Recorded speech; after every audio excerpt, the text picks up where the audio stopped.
Happy Palm Sunday.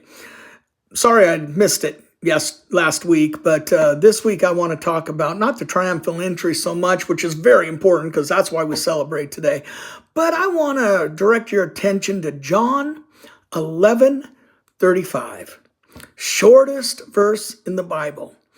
And so John 11:35 says this: Jesus wept. Now, most theologians and what most of us have been taught to believe is that Jesus was identifying with those who are suffering, with those who are in mourning because of the death of Lazarus. And that is true. But Jesus wept for another reason as well. See, Jesus knew that he was going to have to bring Lazarus back from the dead.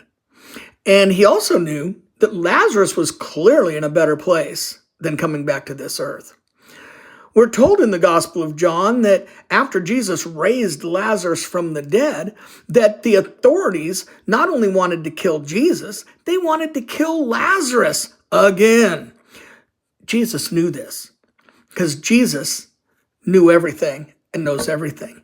Matter of fact, isn't it Jesus who said, "No one takes my life from me.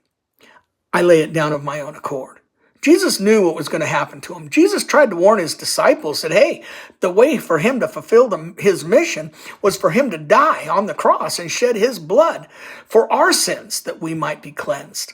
Well, Jesus, being a good friend, knew that when Lazarus came back to life, when he called Lazarus out of the tomb, that Lazarus was going to have to face some very difficult challenges, that he was probably going to have to hide because the authorities and the leaders of Israel were going to hunt him down and kill him, just like they were going to kill Jesus.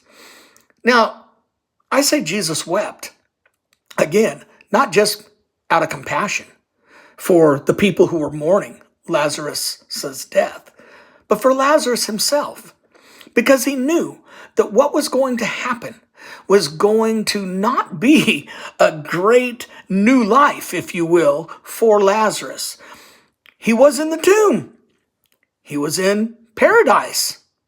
And then Jesus had to call him back to make a point, to show that he truly was who he said he was, that he was the Son of the living God, the Messiah. And so he raised Lazarus, his buddy, back from the dead. And then he wept. Well, he wept before because he knew that Lazarus was going to face difficult times. Jesus weeps for us too.